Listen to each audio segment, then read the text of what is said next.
Bom dia, irmãos. Queria agradecer a vocês pelo privilégio de estar aqui nesse domingo cheio de calor.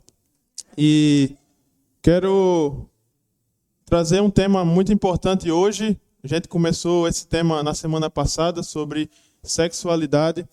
E é um tema de extrema relevância, é um tema de extrema importância para a nossa vida como cristãos. E por essa importância, é válido que a gente fale disso, não só nas EBDs, mas também aqui nas mensagens. E a gente leu esse texto agora, junto com o nosso irmão Atanael, a gente leu Gálatas capítulo 2, verso 20, que está dizendo aqui, Paulo está dizendo: a vida que agora vivo nesse corpo, agora eu vivo de uma determinada forma. E o que é que isso tem a ver com a nossa sexualidade? Paulo está afirmando aqui que foi crucificado com Cristo, mas que ele continua vivendo nesse corpo. Ainda que crucificado com Cristo, Paulo continua vivendo a vida nesse corpo. Nós continuamos vivendo a vida nesse corpo. Então, isso revela que tem um conflito. Nossa nova identidade em Cristo, uma vez que a gente se torna cristão, está, na verdade, lutando contra o nosso corpo físico, o nosso corpo afetivo, o nosso corpo que sente atrações, o nosso corpo desejoso e muitas vezes o nosso corpo que às vezes se inclina ao pecado. Então o problema aqui que Paulo está levantando é como eu posso viver a minha fé nesse corpo que muitas vezes deseja o que é mal, deseja o que é pecaminoso. Como é que a gente pode conseguir viver entre esses dois mundos? E Paulo está aqui nos convidando a aprender a viver nesse corpo. Esse corpo vive a partir de uma crença, vive a partir de uma fé. Toda crença que nós temos gera um comportamento. Então, Paulo está dizendo que a nossa fé é a base daquilo que nós fazemos, daquilo que nós praticamos. Então, tudo está baseado na nossa crença. Tudo está baseado na nossa fé. E qual é a crença que está por trás hoje da nossa geração? Qual é a crença hoje que o mundo ensina? Qual é o modelo cultural que a gente vive hoje? Eu queria falar justamente sobre isso hoje com vocês. Existe um movimento que tem muito orgulho de se chamar um movimento, que é o movimento LGBT. Vocês já devem ter ouvido falar sobre esse movimento. Então, é um movimento de sexualidade contemporâneo, e eles não falam tanto em sexo como a gente imagina que eles falam. Então, a primeira coisa que a gente precisa diferenciar é sexo de sexualidade. Sexualidade não tem a ver não é sinônimo de relação sexual. Eles estão conectados, mas não são a mesma coisa. E esse movimento vai falar sobre a sexualidade, não tanto sobre o sexo. E nós, como igreja, confundimos muito essas duas coisas. Por isso, irmãos, eu penso que esse assunto é de extrema relevância, que a gente precisa aprender a pensar como é que o mundo pensa e então colocar a ideia de Deus nesse mundo. Então eu gostaria de falar aqui sobre algumas maneiras de como esse mundo tem trabalhado hoje. São pelo menos 3, são várias, mas pelo menos 3 formas de como esse movimento de sexualidade tem trabalhado hoje na nossa geração. Primeiro ponto que eles trabalham é a questão da identidade. Eu sou uma nova pessoa.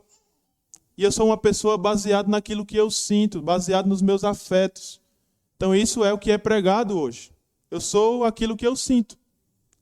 Eles também trabalham com a comunidade. Uma vez que você se sente, uma vez que você se identifica como a gente se identifica, então você agora tem uma nova família. Uma família mundial que vai te acolher, que vai te causar um senso de pertencimento. E esse movimento também tem a sua missão. Também tem uma causa, uma bandeira a ser levantada. Então eles estão falando sobre uma sexualidade que vai mudar o mundo. Um novo mundo de amor, um novo mundo de igualdade, sem violência, sem discriminação. E essas são questões profundas, irmãos. São questões que os nossos jovens, os nossos adolescentes e muitos adultos também lidam no dia de hoje. Então, 3 perguntas surgem na cabeça das pessoas. Primeira pergunta, quem eu sou? Tem a ver com a identidade. Quem sou eu? A segunda pergunta, que grupo eu pertenço? Tem a ver com a comunidade. Em relação à missão, como é que eu posso mudar o mundo? E esse grupo tem trabalhado muito bem essas 3 facetas. E nós, como igreja, também temos a nossa identidade, não é? Nós, como igreja, também temos uma comunidade. E nós, como igreja, também temos uma missão e uma causa. Então, nós estamos conflitando com esse movimento. E os jovens estão decidindo qual lado vão seguir. O lado da igreja ou o lado do movimento de sexualidade. Porque as 2 ideias não casam. As 2 ideias não batem. Se opõem entre si. Então eu gostaria de debater essas 3 ideias. Como o mundo traz essas 3 ideias. E como Deus vê a nossa identidade. Como Deus vê a nossa comunidade. E como Deus vê a nossa missão. Primeiro, falando um pouco sobre a identidade. Eu queria pensar com vocês hoje em como os jovens se identificam, geralmente. Então, se você perguntar para um jovem por aí como é que ele se identifica, quem ele é, provavelmente ele vai dizer sobre a sua sexualidade. Eu sou homossexual, eu sou pansexual, eu sou cisgênero. Então, hoje a identidade está ligada não exatamente ao que ela é, mas ao que ela sente, como ela se identifica. Então, para responder muitas vezes essa pergunta, o jovem, o adolescente ou qualquer outra pessoa que vai nesse movimento, ela vai olhar para dentro de si e vai pensar, o que é que eu estou sentindo hoje? Então, eu sou aquilo que eu sinto. Então, a sexualidade não só descreve o afeto, irmãos, mas descreve também a identidade das pessoas hoje. E quando a gente fala de qualquer comportamento sexual errado, quando uma pessoa está cometendo algum tipo de pecado, ela pensa, se eu parar de fazer isso, eu vou começar a agradar a Deus. Mas nesse movimento, as pessoas pensam, então para seguir Jesus eu tenho que mudar quem eu sou. Elas associam o que elas sentem ao que ela é. Então a pessoa atrela o sentimento à identidade. O sentimento tomou tanta proporção que agora define quem a pessoa é. Irmãos, quero a sua atenção para isso, porque nós estamos falando de uma das maiores mentiras da atualidade. Eu sou aquilo que eu sinto. Então vocês estão compreendendo que a questão não é aqui se a pessoa está fazendo certo, se a pessoa está fazendo errado, mas como ela está se tornando, em quem ela está se tornando. Essa é a grande questão. E a gente, muitas vezes na igreja, estamos preocupados quem está fazendo sexo, com quem está fazendo sexo, de que jeito está fazendo sexo. Quando, na verdade, o problema não é muito na ação, mas é na raiz, na identidade, em como a pessoa se enxerga. Então é muito importante, irmãos, como a gente leu aqui, pensar que eu não sou aquilo que eu quero viver, eu sou aquilo que Cristo é em mim. Eu não sou aquilo que eu quero, eu sou aquilo que Cristo quer, porque Ele é quem vive em mim, como a gente leu nesse texto. É muito importante, claro, os afetos que uma pessoa tem, é muito importante aquilo que ela sente. Mas o que eu estou dizendo é que por mais importante que seja qualquer característica sua, a sua identidade é um lugar sagrado, onde somente Cristo pode ocupar esse lugar. Nenhum sentimento, nenhuma crença sua pode ocupar o lugar que Cristo deveria ocupar. Esse é o centro da nossa identidade. É um lugar sagrado. Irmãos, a Escritura nos diz que uma das coisas que nos diferencia do mundo não é a riqueza que a gente tem, não é a cor da nossa pele, não é a nossa inteligência, não é onde moramos. O que nos diferencia do mundo é Jesus Cristo. Aqueles que têm o Filho e aqueles que não têm o Filho. E se nós temos o Filho, nós somos porque Ele nos amou primeiro, não porque merecemos, não porque fizemos algo para merecer. E se não temos o Filho, então vamos viver a nossa vida do jeito que nós queremos. Por isso, uma das grandes questões é: eu vivo confiando em Cristo ou eu vivo confiando em mim mesmo? Esse é o grande questionamento que nós devemos nos fazer e que todas as pessoas nesse mundo que pensam em seguir a Jesus Cristo devem fazer. E muitas vezes a gente acha que o problema é só o que a pessoa faz. Imagine se algum jovem, algum adolescente da sua família chegasse para você e dissesse: olha, nesse momento eu me olhei no espelho, eu olhei para dentro de mim mesmo e eu me identifico como homossexual, ou como pansexual, ou como bissexual. Como você reagiria? Geralmente nós vamos pensar na prática, no que a pessoa vai fazer. Mas o grande problema, irmãos, que eu estou tentando levantar aqui, é que o problema está na raiz, na identidade, em quem a pessoa é, em como ela se enxerga. Então, baseada nessa crença, ela vai mudar o comportamento dela. Então, nós devemos trabalhar na essência da pessoa, na identidade da pessoa, para então ela conseguir mudar o comportamento. Isso serve para quem é heterossexual também. Quantas crenças que nós temos resultam em práticas que não agradam a Deus? Então, irmãos, muitas vezes, quando algum jovem diz que está indo por esse caminho, a gente tem que pensar que ele tem um problema de identidade, ele não sabe mais quem ele é, e está deixando os sentimentos definirem quem eles são.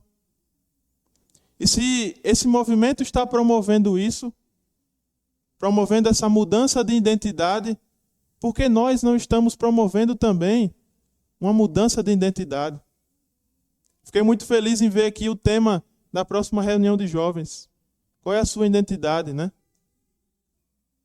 Nós temos que promover essa identidade em Cristo para que as pessoas enxerguem quem elas realmente são e, portanto, mudar as suas práticas. Irmãos, se todos nós aqui, honestamente, decidíssemos seguir os nossos corações, independente de qual atração você tenha, se todos nós aqui decidíssemos seguir o nosso próprio coração, os nossos próprios afetos, nossos próprios desejos, se cada um decidisse seguir a vida independente de Deus, todos nós pecaríamos. Independente do que você deseja, a questão iria ser somente de quando e como. Então, por maior que seja a questão da pessoa, não é sobre a atração que ela sente, mas é para quem ela vive. Quem você ama mais? Essa é a grande pergunta. Irmãos, vocês lembram muito bem desse texto. Em Mateus 28, ele vai dizer: ide por todo mundo e fazei casais heterossexuais, ide por todo mundo e fazei famílias. Ele fala: ide por todo mundo e pregai o evangelho a toda criatura, fazendo discípulos. Essa é a nossa missão. Esse é o nosso propósito. Essa é a nossa identidade. Fazer discípulos. Irmãos, casamento é uma bênção. Eu sei disso, vocês sabem. Eu não tenho nenhuma dúvida sobre isso. Não tenho nenhuma dúvida que Deus deu a sexualidade para o homem e para a mulher no casamento usufruírem disso. Eu não tenho dúvida. E a Bíblia é muito clara aquilo que é pecado e aquilo que não é. Mas se a gente não for por todo mundo e entender que o nosso chamado é fazer discípulos, a gente vai cair no erro, do mesmo erro que o outro lado comete. Atrelar o sentimento à identidade. Então a gente não é chamado, irmãos, para fazer com que o evangelho seja um método da pessoa parar de sentir A e começar a sentir B. Nós somos chamados para propagar o evangelho para que essa pessoa, independente do que ela sinta, ela abra mão disso para ser um discípulo. Esse é o nosso chamado. Então a gente não pode deixar que o evangelho passe a ser um método O Evangelho, na verdade, é o nosso objetivo. É o objetivo espiritual de todas as pessoas. Se uma pessoa liberta é uma pessoa que não sente atração por nada e por ninguém, quem aqui é liberto? Um discípulo não é aquele que não tem atrações. Um discípulo é aquele que, com suas atrações, deixa isso de lado por amor a Cristo e vive a vida que Cristo quer. Isso é um discípulo. E o ser humano, irmãos, desde a queda, desde a entrada do pecado na humanidade, que não foi ontem, convive com atrações que o levam a pecar, seja ele heterossexual ou não. O ser humano liberto é aquele que as suas atrações não definem mais quem ele é. O ser humano liberto é aquele que não deixa as suas atrações decidir o que é que ele faz. Discipulado é aprender a viver enquanto eu convivo com o que eu sinto. Esse é o discípulo.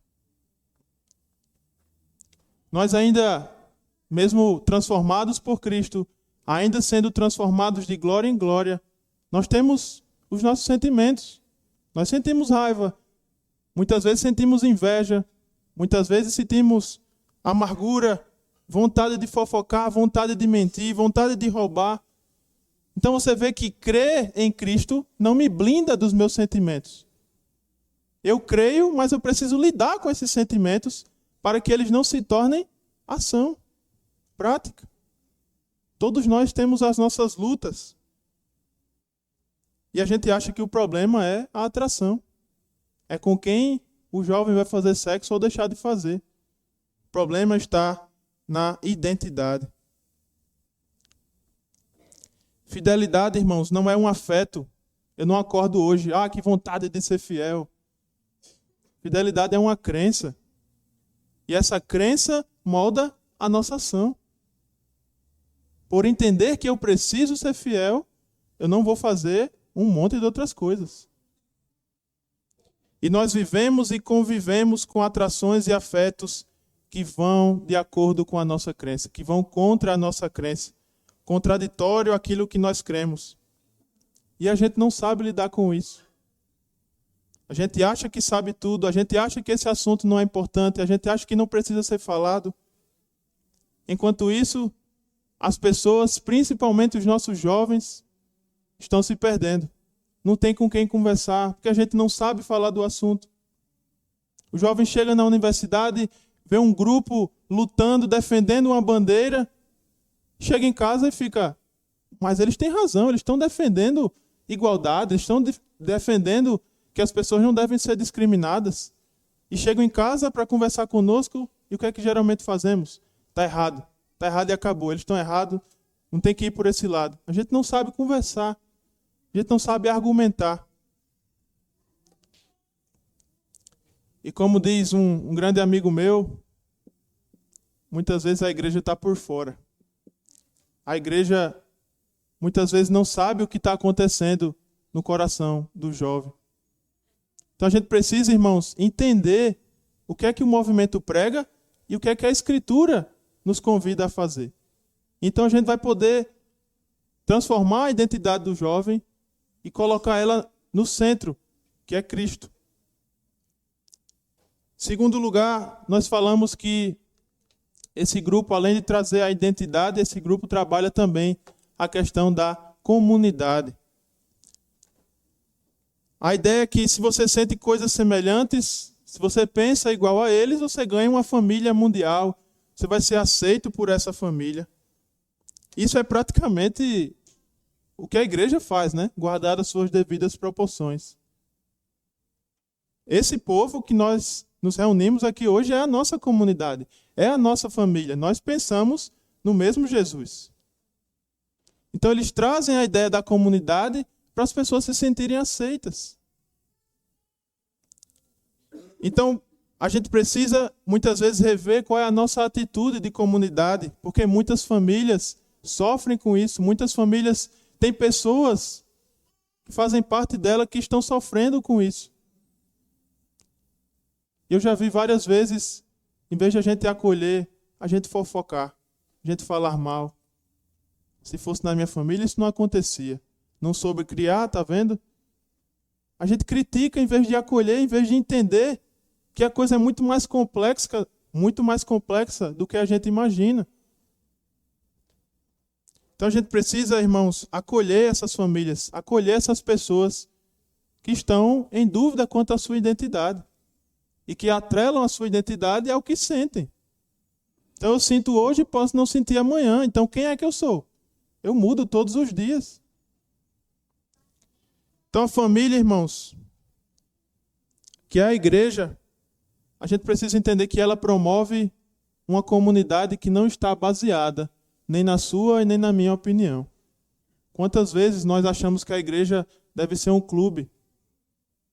Deus coloca nessa comunidade, Deus coloca nessa igreja pessoas que, se dependessem de mim, não seriam salvas. Se dependesse de você, também não seria salvo. Deus faz isso, parece que de propósito. Ele coloca pessoas do seu lado que não têm ideias parecidas com as suas, que têm ideias políticas diferentes das suas, que torce para time diferente do seu, que gosta de comida diferente da sua. Porque a igreja não é um clube que a gente escolhe quem deve fazer parte ou não. A igreja é o povo de Deus, onde Ele escolhe quem Ele quiser salvar. Pessoas que sentem atrações diferentes da sua. Mas o grande ponto aqui que Gálatas 2 traz é: nós, ainda com as nossas atrações, ainda com esse corpo, nós temos que crucificá-lo e viver para Cristo. Então, irmãos, é difícil a gente correr disso. E muitas vezes tratar bem uma pessoa não quer dizer aprová-la. Amar não quer dizer que eu aprove o que o outro faz. Amar não quer dizer que eu estou de acordo com o que o outro faz. Jesus amava os discípulos, mas discordava de muitas coisas que eles faziam. E eu quero lembrar de um exemplo com você. Mateus 19:14. Pessoal que trabalha na EBF, aí, Escola Bíblica de Férias, vai lembrar. É um versículo que a gente usa com as criancinhas, né? Deixai vir a mim as crianças e não as impeçais, porque o reino dos céus é dos que são como elas. Versículo bonitinho, né? A gente usa na EBF, mas isso aqui é um dos maiores tapas na cara que os discípulos levaram enquanto andaram com Jesus. Por quê? Porque Jesus está dizendo aqui, irmãos, que os discípulos estavam impedindo pessoas de chegar até Ele. Porque os discípulos consideravam as crianças como pessoas não dignas da presença dEle. Então os próprios, eu não estou falando aqui de herodianos, eu não estou falando aqui de romanos, de gregos, de fariseus. Os discípulos estavam impedindo as crianças de chegar até Jesus. Quem eram os discípulos para impedir alguém de chegar até Jesus? Então ele repreende os discípulos dizendo: deixem vir até mim. Não cabe a vocês dizer quem deve chegar a mim ou não. Quantas vezes Jesus foi criticado por estar com pessoas que para os outros eram desvalorizadas? Prostitutas, fariseus, coletores de impostos, pescadores, pecadores. Então nós não podemos assumir esse papel como os discípulos fizeram, de impedir as pessoas de chegarem até Jesus. Esse não é o nosso papel. Não somos porteiros dos céus. Então eu queria que você enxergasse o nosso problema. A comunidade não é nossa, a igreja não é nosso clube. Nós não controlamos quem Deus salva. Nosso chamado, irmãos, é de fazer discípulos. Nosso chamado é de mostrar Jesus Cristo, mostrar o seu evangelho. Uma graça que salva um pecador como eu, um pecador como você, um pecador como qualquer outro. E por fim, esse grupo também tem uma missão, uma causa, assim como nós também temos a nossa missão e a nossa causa. Então as pessoas estão discutindo como elas vão mudar o mundo. E elas propagam que há um amor que pode mudar o mundo. E nós concordamos que há um amor que realmente pode mudar o mundo. Eles têm uma bandeira da ideia de um exército de obreiros que vão lutar por aquela causa.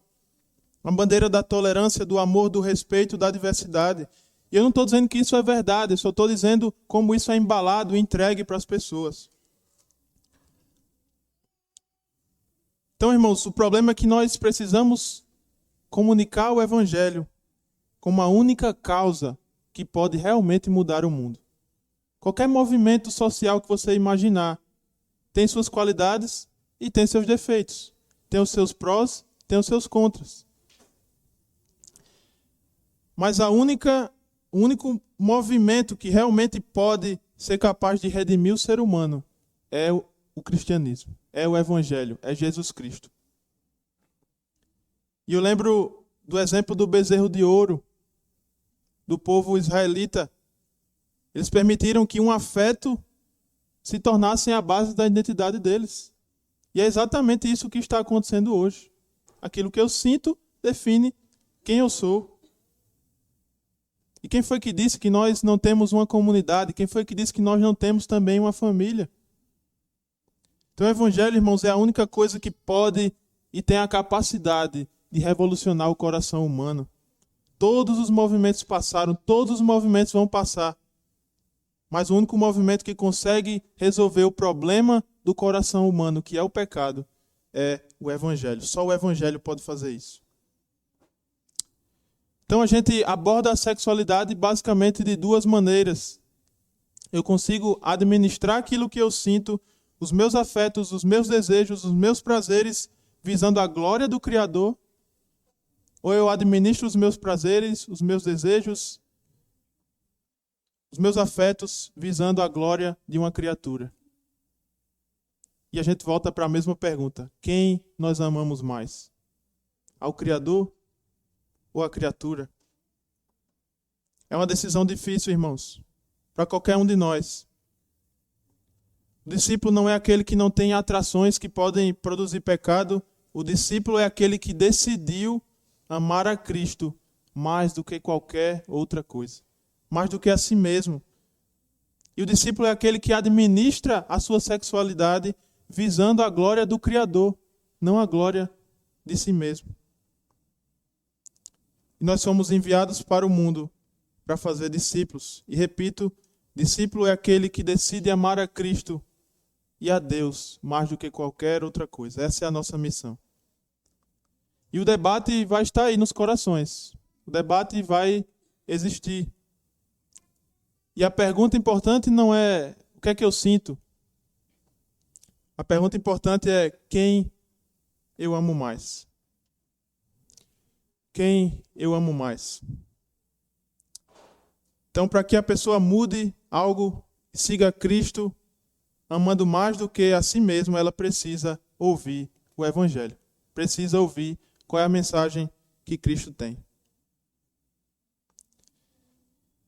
E concluindo, irmãos, Jesus era alguém perfeito. Jesus era alguém sem nenhum tipo de defeito moral, totalmente sem pecado.